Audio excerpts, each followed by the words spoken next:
Hello, I'm Moira Alderson with the BBC News. Western powers have called on the Ethiopian government to stop detaining people based on their ethnicity. The US, Britain and others cited reports by human rights groups that many Tigrayans were being rounded up, including priests, the elderly and mothers with their children. Meanwhile, the Ethiopian government says it's retaken a number of strategic towns seized last month by Tigrayan fighters. Here's Emmanuel Igunza. Quite a fast-paced war that is ongoing in Ethiopia. Today, hearing more towns have been retaken by the government. The strategic towns of Dessie and Kombolcha have now been retaken by the government. But as we have seen throughout this past 1 year, it's very difficult to just confirm exactly who is holding which town. With the breakdown of communication, it's really difficult to just say exactly who is in charge of this town. So quite a complex situation in the country right now. The United States says government officials won't attend next year's Winter Olympics in Beijing because of China's human rights record. However, US athletes will take part in the Games as usual. Gary O'Donoghue has the latest.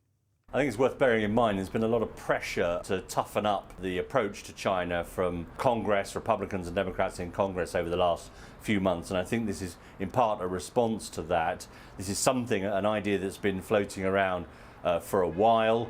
It's a way, in a sense, of making a stand without there being too many consequences, but it does allow Biden to say, look, I'm getting tough in some of these areas where people have concerns, such as the action against the Uyghurs in the west of China, democracy in Hong Kong, threats towards Taiwan, all these kinds of areas.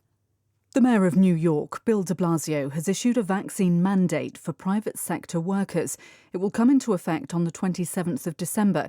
He called it a preemptive strike designed to stem rising cases of COVID-19 as the new Omicron variant was gaining a foothold. Mr. de Blasio outlined his plan at a news conference. Vaccination is the central weapon in this war against COVID. It's the one thing that has worked every single time across the board.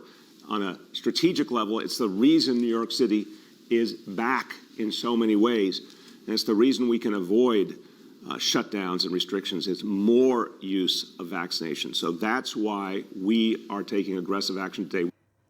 France is tightening coronavirus measures and aiming to accelerate its vaccination booster campaign as it tries to tackle a fifth wave of infections.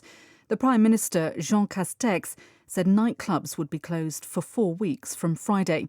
He's calling on people to limit their socialising over the festive period. World News from the BBC. Vladimir Putin has described India as a great power and a time-tested friend. The Russian president was speaking in Delhi alongside the Prime Minister Narendra Modi in only his second foreign visit since the pandemic began. The two discussed strengthening military and energy ties.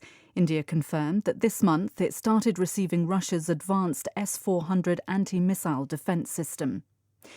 Austria's new Chancellor, Karl Nehammer, has called for dialogue and respect in fighting what he said was the real enemy of freedom, coronavirus. Austria's in lockdown to try to combat a surge of infections. Mr. Nehammer is the third person from the Conservative Austrian People's Party to hold the role in the last 2 months. Bethany Bell reports from Vienna. Mr. Nehammer takes over a party that's been in upheaval ever since Sebastian Kurz stepped down as Chancellor in October after being placed under criminal investigation. Mr. Nehammer says that fighting the coronavirus pandemic will be a top priority, and he's also promised to maintain strong law and order policies. Support for his Conservatives has slumped since the corruption charges against Mr. Kurz emerged. One of the Gambia's unsuccessful presidential candidates has congratulated Adama Barrow on his re-election. Essa Mbai Fall had previously refused to accept the result, along with 2 other candidates. Mr. Barrow won a resounding victory with more than 53% of the vote.